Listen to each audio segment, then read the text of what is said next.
তো গাইস আজকে সকাল সকাল আমার গাড়িটা বেলুন দিয়ে সাজিয়ে দিয়ে আমি কোথায় গেলাম আর আজকে আমার গাড়িটা সাজিয়ে কি করলাম, চলো ব্লগটা আমি প্রথম থেকে শুরু করি।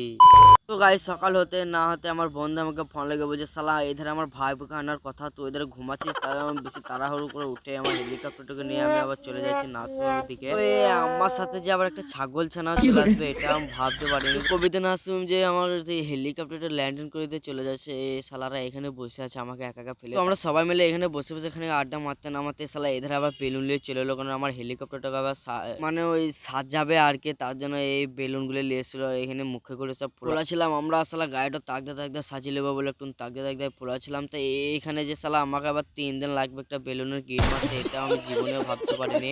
মানে না গাইস, 3 মিনিট লেগেছিল এই বেলুনটা গিট মারতে, অনেকটাই কঠিন ব্যাপার আমার জন্য। তো এইখানে শালা এত বেলুন হয়ে গেছে শালা আটছে না।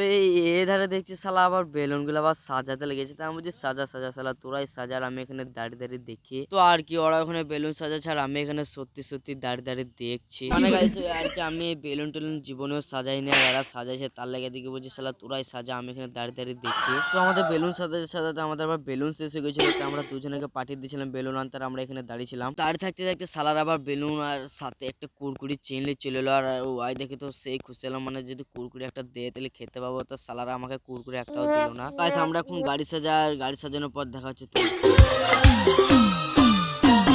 ठंडी ठंडी पवन चलता है ये बदन। তো গাইস হেলিকপ্টারটা আজকে কি লাগছে কমেন্টে বলবে, আর আমরা এখন হেঁটে হেঁটে বাড়ি চলে যেতে চাই, ওরা হেলিকপ্টার নিয়ে গেছে, কারণ আজকে আমার পরীক্ষা আছে, তো পরীক্ষা দিতে যাই। টাটা।